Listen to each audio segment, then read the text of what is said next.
হাজারো ব্যস্ততা থেকে ফারেক হয়ে, হাজারো ঝামেলা থেকে ফারেক হয়ে সুস্থতার সাথে আল্লাহর ঘর মসজিদে আসা এবং বসার তৌফিক দান করেছেন। এজন্য মহান রব্বুল আলামিনের দরবারে শুকরিয়া আদায় করি, আলহামদুলিল্লাহ। আল্লাহ তাআলার দরবারে আরো লাখো কোটি শুকরিয়া যে আল্লাহ তাআলা আমাদেরকে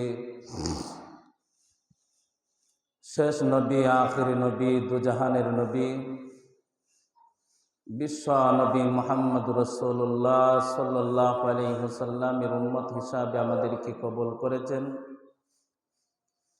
এজন্য মহান রব্বুল আলামিনের দরবারে আরেকবার শুকরিয়া আদায় করি, আলহামদুলিল্লাহ। আল্লাহ তাআলা আমাদেরকে দুনিয়াতে পাঠাইছেন, উদ্দেশ্যবিহীন পাঠান নাই, অবশ্যই একটা উদ্দেশ্য নিয়ে আল্লাহ তাআলা আমাদেরকে দুনিয়াতে পাঠাইছেন। তো উদ্দেশ্যটা কি? উদ্দেশ্যটা হলো আল্লাহ তাআলা বলে দিয়েছেন, ওয়ামা খালাকতুল জিন্না ওয়াল ইনসা ইল্লা লিয়াবুদুন। আল্লাহ তাআলা দুইটা জাতিকে সৃষ্টি করেছেন একমাত্র আল্লাহ তাআলার ইবাদত করার জন্য। দুইটা জাতি হচ্ছে জিন এবং মানব। জিন এবং মানুষকে আল্লাহ তাআলা দুনিয়াতে সৃষ্টি করেছেন একমাত্র আল্লাহ তাআলার ইবাদত করার জন্য। তা আমাদেরকে আল্লাহ তাআলা অল্প সময়ের জন্য আল্লাহ তাআলা দুনিয়াতে পাঠাইছেন, বেশি সময়ের জন্য না। এমন না যে আমরা হাজার হাজার বছর দুনিয়াতে থাকব। অল্প সময়ের জন্য আল্লাহ তাআলা আমাদেরকে দুনিয়াতে পাঠাইছেন, বেশি দিন আমরা দুনিয়াতে থাকতে পারবো না। দুনিয়াতে কেউ থাকতে পারেও না, আমরাও পারবো না। যত নবী রাসূল ছিল সমস্ত নবী রাসূলরাই দুনিয়া থেকে চলে গেছে, আমরাও দুনিয়া থেকে চলে যাব। তবে আল্লাহ তাআলার যে উদ্দেশ্য, সেই উদ্দেশ্যটা হচ্ছে একমাত্র আল্লাহ তাআলার ইবাদত করা। যতদিন সময় আমরা দুনিয়াতে থাকব ততদিনের জন্য আল্লাহ তাআলা আমাদেরকে যে পাঠাইছেন, উদ্দেশ্য হচ্ছে আল্লাহ তাআলার গোলামি করা। যখন বান্দারা আল্লাহ তাআলার গোলামি করবে তখন ওই সমস্ত বান্দারা আল্লাহ তাআলার নৈকট্য হাসিল করতে পারবে। নৈকট্য হাসিল করতে পারবে যখন আল্লাহ তাআলার বান্দারা গোলামি করলে, তখন এই বান্দারা আল্লাহ তাআলার ইবাদত করতে করতে করতে করতে আল্লাহ তাআলাকে সন্তুষ্ট করে ফেলবে। তো আল্লাহ তাআলা সন্তুষ্ট হয়ে গেলেই বান্দা কামিয়াব হয়ে যাবে। তো বান্দা যখন কামিয়াব হয়ে যাবে তখন ওই বান্দা দুনু জাহানে, দুনিয়া এবং আখিরাত দুনু জাহানে আল্লাহ তাআলা বান্দাকে কল্যাণ দান করবেন। দুনিয়াতে শান্তি চান না এমন কোনো মানুষ নাই, আখিরাতে জান্নাত চান না এমন কোনো মানুষ নাই। প্রত্যেকটা মানুষই দুনিয়ার শান্তি চায়, প্রত্যেকটা মানুষই আখিরাতে জান্নাত চায়। কিন্তু আল্লাহ তাআলা যেভাবে বলছেন সেইভাবে রাজি না। নিজের মন গড়া দুনিয়াতে শান্তি চায় আর আখিরাতে জান্নাত চায়। যদি কোনো মানুষ নিজের মন গড়া দুনিয়াতে শান্তি চায়, আখিরাতে জান্নাত চায়, এটা কখনো হবে না। যখন আল্লাহ তাআলার বিধান মতো আল্লাহ তাআলার কাছে শান্তি চাবে, হুজুর আকরাম সাল্লাল্লাহু আলাইহি ওয়াসাল্লামের তরিকা মতন আল্লাহ তাআলার কাছে শান্তি চাবে, তখন এই বান্দাকে আল্লাহ তাআলা দুনিয়া এবং আখিরাত দুনু জাহানে কল্যাণ দান করবেন। দুনিয়াতে শান্তি দান করবেন, আখিরাতে বান্দাকে জান্নাত দান করবেন। তো এই জন্য বলতেছিলাম যে আল্লাহ তাআলা দুনিয়াতে আমাদেরকে পাঠাইছেন, বেশি দিনের জন্য পাঠান নাই, অল্প কিছু দিনের জন্যই আল্লাহ তাআলা আমাদেরকে দুনিয়াতে পাঠাইছেন। আর এক হাদিসের মধ্যে আল্লাহর নবী বলেছেন, দুনিয়াটা হচ্ছে আখিরাতের ক্ষেত, আদ-দুনিয়া মাজরাআতুল আখিরা, দুনিয়াটা হচ্ছে আখিরাতের ক্ষেত। এই ক্ষেতের মধ্যে বান্দা যত বেশি ফসল উৎপাদন করবে, তত বেশি আখিরাতে যাইয়া এই বান্দা লাভবান হবে। এই জন্য আগের থেকেই প্রস্তুতি নেওয়া। বান্দা যদি দুনিয়াতে, যেমন ধরেন ঢাকা টু চট্টগ্রাম, কোনো বান্দা যদি ঢাকা থেকে চট্টগ্রামে 10 দিনের সফরে যায়, সফরে যাওয়ার আগের থেকেই প্রস্তুতি নিতে থাকে। ঢাকা থেকে চট্টগ্রাম যদি সফরে যায়, তাহলে কোনো মানুষ একটা জামা আর একটা ফ্যান নিয়ে যাবে না, অবশ্যই সাথে আরো কিছু কাপড় চোপড় নিতে হবে, কারণ সফর হচ্ছে লম্বা,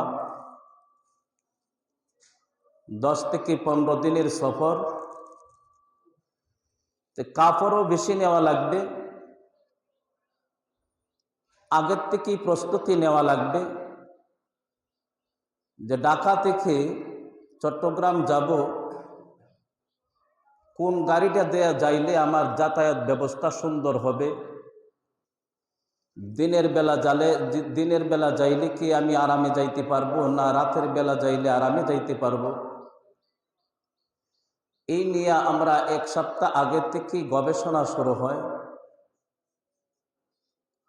টাকা পয়সা কিরকম লাগবে, যে আমি 10 দিন 15 দিন হোটেলে থাকবো, এই নিয়েও পরামর্শ গবেষণা হয়। বান্দা গবেষণা করতে থাকে, আগের থেকেই প্রস্তুতি নিতে থাকে যে 10 দিন 15 দিন যদি আমি কক্সবাজার থাকি, তাহলে আমার কত টাকা লাগতে পারে, কত টাকা ব্যয় হইতে পারে, আমি কিভাবে থাকবো, কিভাবে যাব, কতগুলা কাপড় নেওয়া লাগবে, কতগুলা টাকা নেওয়া লাগবে। এই নিয়ে বান্দা 1 সপ্তাহ 15 দিন আগের থেকেই পরামর্শ গবেষণা প্রস্তুতি বান্দা নিতে থাকে। তো এই 10 দিন 15 দিনের সফরের জন্য যদি আমাদের আগের থেকে প্রস্তুতি নেওয়া লাগে, তো আমাদের সামনে তো একটা সফর আছে, বিশাল লম্বা সফর। সেই সফরের জন্য কি আমাদের কিছু প্রস্তুতি নেওয়ার দরকার আছে না নাই? কোন দরকার আছে না?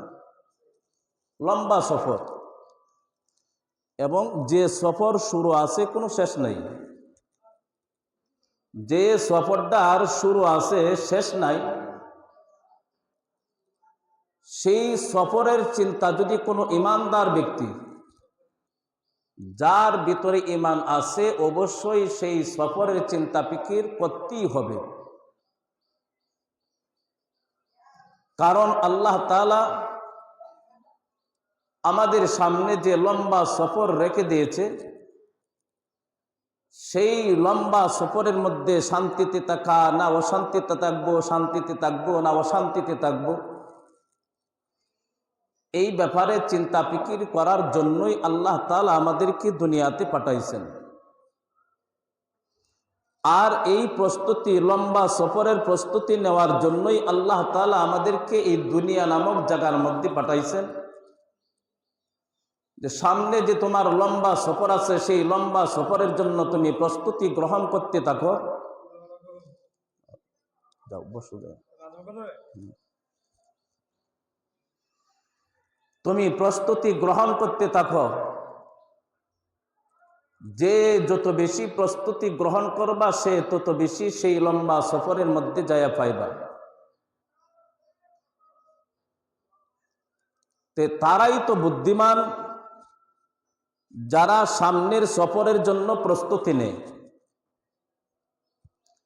সামনে যে লম্বা সফর, সেই সফরের জন্য যারা প্রস্তুতি নেয় তারাই হচ্ছে একমাত্র বুদ্ধিমান। এই জন্য আল্লাহর নবী বলেছেন সেই প্রস্তুতি নেওয়ার জন্য হচ্ছে দুনিয়া, আর দুনিয়া মাজরাআতুল আখিরাহ। এই লম্বা সফরের প্রস্তুতি নেওয়ার নামে হচ্ছে দুনিয়া। দুনিয়াতে যদি তুমি প্রস্তুতি নাও তাহলে এই লম্বা সফরের মধ্যে তুমি শান্তিতে কাটাইতে পারবা। আর এই লম্বা সফরের মধ্যে যদি তোমার অশান্তি হয়ে যায়, তোমার মতন কপাল পোড়া বান্দা পৃথিবীর জমিনে আর কেউ থাকবে না। এই জন্য আল্লাহ তাআলা বলে দিয়েছেন, ইমানদাররা রে, এই লম্বা সফরের উপরে তোমরা বিশ্বাস আনো, কারণ আল্লাহ তাআলা জমিনের মধ্যে তোমাকে দাফন করে দিবে। আবার আল্লাহ তাআলা এই জমিন থেকে তোমাকে উঠাবে। আবার কবর থেকে তোমাকে আল্লাহ তাআলা উঠাবে, আল্লাহ তাআলা জিন্দা করে নেবেন। আল্লাহ তাআলা বলেছেন, মিনহা খলাকনাকুম ওয়া ফিহা নুঈদুকুম ওয়া মিনহা নুখরিজুকুম তারাতান উখরা। বান্দা, তুমি এইটা মনে করিও না দুনিয়ার জমিনে তুমি মৃত্যুবরণ করেছো, আল্লাহ তাআলা তোমাকে জিন্দা করিবে না। এমনটা যদি তুমি মনে করো তাহলে তুমি বোকার সাগরের মধ্যে বাস করতেছো। বোকার সাগরের মধ্যে তুমি বাস করতেছো। আমি আল্লাহ তাআলা তোমাদেরকে জানাইয়া দিলাম, আবার তোমাদেরকে আমি আল্লাহ তাআলা জিন্দা করিব। আল্লাহ তাআলা বলে দিয়েছেন, মিনহা খলাকনাকুম ওয়া ফিহা নুঈদুকুম ওয়া মিনহা নুখরিজুকুম তারাতান উখরা। যেই মাটিতে তোমাদেরকে দাফন করা হবে সেই মাটি থেকে আমি রব্বুল আলামিন জিন্দা করিয়া হাসরের ময়দানে উঠানো হবে। সেই মাটি থেকে জিন্দা করিয়া আল্লাহ তাআলা হাসরের ময়দানে প্রত্যেকটা বান্দা এবং বান্দীদেরকে উঠাবেন। পারবেন?